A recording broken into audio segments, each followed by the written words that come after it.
Well, the Wall Street Journal says that the U.S. Energy Department has concluded with low confidence that COVID became a pandemic due to a lab leak in Wuhan, China, based on new intelligence. So the timing of all of this smells incredibly fishy to me. Especially considering the rhetoric and the reach of this story. Now, the Wall Street Journal is splashing it about as an exclusive, and that's what we in the biz do, right? If you've got something someone else doesn't have, you splash it around like, look, we're doing great journalism. So it got a lot of reach, a lot of buzz on Twitter, a lot of sharing, even though it's a story that says low confidence. The Department of Energy feels this way based on low confidence. Here's the story that was shared around everywhere. And the tone is so confusing because, again, the Journal acting like this is such a big exclusive, but here is what they say. The Energy Department made its judgment with low confidence, according to the people who've read the classified report. But the FBI previously came to this conclusion that the pandemic was likely the result of a lab leak in 2021 with moderate confidence, and still holds this view. But the headline says lab leak most likely origin of COVID-19 pandemic. Energy Department now says. So that's what the headline says, but then the article says low confidence. Most likely is not a confident statement. But I mean, here's the thing. All of it. So we'll get into the details of this and why they're saying this now. But what I don't get, think about just this in context, right? We talked earlier before the show, at the start of the show, about tonight's show is about puzzle pieces and timing, right? Think about all the timing related to this. So now we learn in this Wall Street Journal exclusive that China is responsible for the lab leak that led to the coronavirus catastrophe, right? And this comes literally on the same day as every member of the Biden administration is on all of the Sunday shows talking about China as a threat. They've been thinking about sending lethal weapons to Ukraine, and we're warning them. We're sending additional troops to Taiwan. Like the timing of all of this just absolutely Well, even stinks. if we back up more days than that, last week was the anniversary of the one year anniversary of the conflict in Ukraine. China came out calling for peace, and then the United States is like, don't listen to them. They want to get into the war, right? With Russia. They're really thinking about sending weapons. They don't want peace. That's just propaganda. And to reiterate my theory from the first segment we did tonight is that, the Republican Party has not seemed to be all in on war with Russia. They've been grumbling to be the party of peace. But when you throw China in, that's just sort of like red meat. That's like Wagyu beef. I don't know if that makes any sense. Red meat to the lions. The right really seems to rally themselves up with anti-China rhetoric. They want always to beat China, to get ahead of China, to not buy things from China, to not let Chinese investors in. This is exactly what they want. So if there has been any increase in peace rhetoric from the right, this will squash that absolutely. Yeah. And right on cue, when this article came out, Fox News headline was Republicans want answers on lab leak around China. Republicans are going crazy. They're rallying up their congressional departments and congressional committees. We're going to get to the bottom of this. Again, that never means anything when Republicans say our committee is going to subpoena some information. The only thing they can ever do is just subpoena people, ask a bunch of questions in public. They have no really teeth beyond that. Yeah, the bigger question I have though, so the timing of this, and then as we were talking this morning about this, is the Energy Department. Like, wait a minute, the Energy Department? Like, what the hell is the Energy Department doing investigating COVID? Well, I have some answers for that because that was new to me. According to the think tank Council on Strategic Risks, this is a Washington sort of like Rand corporation, the Department of Energy is the right place to look for answers on things like global pandemics, because here is their 2021 report on how the DEO DOE, can assess biological threats. So they say they have mobilized national laboratories, they're calling them the labs, to respond to actually a number of significant national and international crises, such as the 9/11 attacks, the Fukushima nuclear accident in Japan, Deepwater Horizon oil spill in Mexico, and most recently, they have been participating in the response to COVID-19, including the genomics and structural biology of the virus, complex epidemiological modeling of disease spread, improving testing, and addressing supply bottlenecks for critical items such as masks, ventilator systems, and consumables for testing kits. Seems strange, though. Yeah. Right? It really they seems have strange. all kinds of labs that are run with energy. Like, what does this have to do with energy? We thought that they might be the ones researching nuclear and, clean energy and also the global grid of energy. But apparently they're doing all kinds of extra science that we just hadn't known about. In fact, according to the council, they started this 20 years ago with anthrax, that they were really ahead of anthrax in 2001. When they, ahead of it, how? Creating it? No. Were they people in the chat are wondering? Are they actively involved in the Ukraine labs, the bioweapons labs in Ukraine too? Maybe it's one of those things where it's like they got this budget one year and they're like, we got to spend this budget every year. We're not going to get it again. What can we do? Well, let's investigate stuff. Okay. Yeah. Yeah. All kinds of random stuff. Random stuff is right. It says that it says sometimes referred to as the Amerithrax incident. Have you heard that saying before? What the one where the mailing?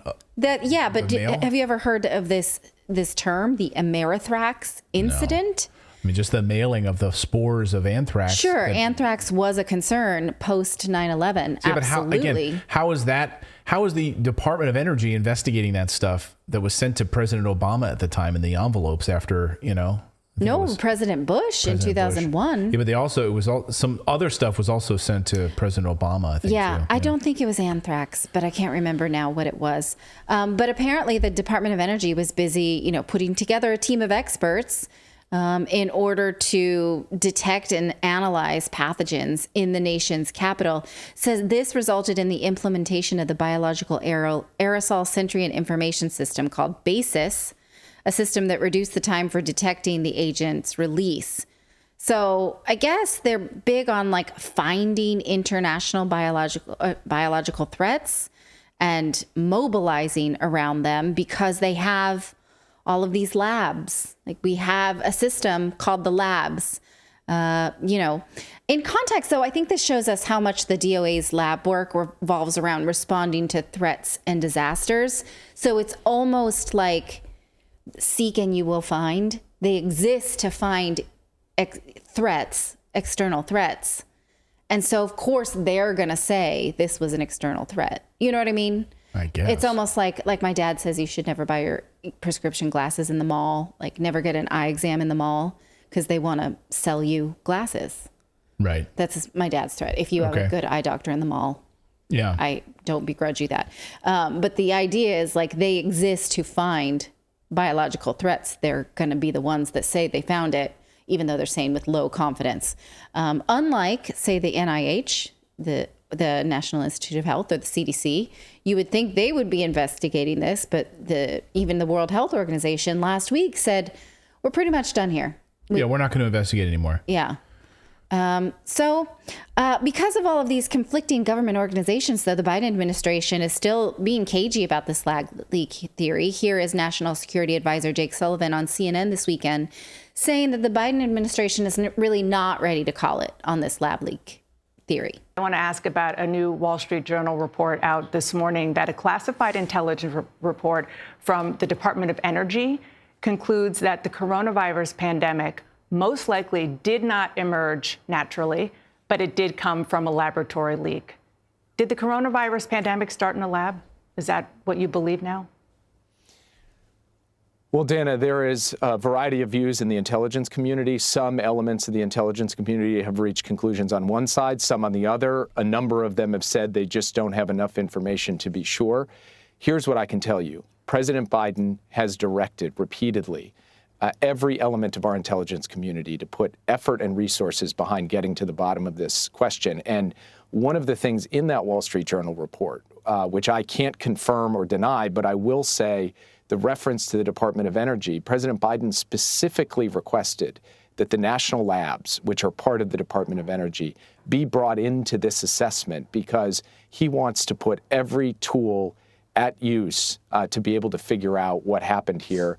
And if we gain any further insider information, we will share it with Congress and we will share it with the American people. But right now, there is not a definitive answer that has emerged from the intelligence community on this question. Okay. Helpful. Thanks. But it is worth noting that the mass media once condemned this lab leak theory as a racist thing to say or even bring up. Hopefully you don't have too short term of memory that is in your recent consciousness when we were not allowed to say it because it was called anti-Asian rhetoric. People who wanted to discuss it they were censored on social media. Here are some screenshots from journalist Michael Schellenberger about when the media was in fact busy debunking this theory. They were all over Senator Tom Cotton for what they call fringe theory. This was a fringe theory, the lab leak theory. Take a look at this PolitiFact when Tucker Carlson had a guest on that postulated that perhaps there was a lab leak. Nope, we got to fact check that because, he gave that person airtime. New York Times COVID reporter deletes tweet. This is from the Wrap, claiming racist roots of lab leak theory because to say this was racist. Do you recall the Levi's executive, Jennifer Say, who lost her job for speaking up about school closures? Oh, yeah. She is obviously still not over that. Here's a tweet from her. She's talking about all the things that are now debunked. School closures were failed and catastrophic policy. Masks are ineffective and harmful. COVID came from a lab. Everything we skeptics said was true, and we were vilified, ostracized, fired. No, we aren't letting it go. Never again. And she puts different research out that I think we should follow up on about school closures being a failed policy, masks. Oh, and when President Trump said this, here's what they said about him. This was Vice News. I love this headline. Yeah. Trump's Wuhan lab coronavirus conspiracy theory is bogus, according to everyone. Duh. Like everyone. You're stupid if you think that's... And here you literally have the Department of Energy saying, yeah. We think so. That's what happened. Wonder if they'll issue a retraction on that. Yeah. I mean, this really puts a fine point on this topic of narrative control as well. I mean, we don't know because there are still 4 government agencies that are saying that COVID had a natural origin. So we can't say one way or the other, but we can say this is an amazing turn of events when you weren't allowed to say this, but now it benefits them. So you can say it. Yeah. What speech is allowed when who benefits by that speech. Yeah, it's unbelievable timing, though. Again, I still come back to this idea of timing, how you suddenly have this China is to blame story that comes out within a 24 to 48 hour period where you have the head of the CIA, the national security advisor, the UN ambassador from the United States, and Condoleezza Rice and the whole bevy of people basically saying China is about to send lethal weapons into Ukraine, and that's a red line, and prepare for war. Basically, the whole thing stinks. The whole thing stinks. Thank you so much for watching this segment here at Redacted. We are live every day at 4 p.m. Eastern Time, trying to share the stories that the mainstream media will not cover. You should also come over and join our community of Redacted Rebels over at redacted.inc. That's our private locals community where we can share exclusive content that we simply cannot share here on YouTube. Come over and join the rebellion together right now by going to redacted.inc. We'll see you next time.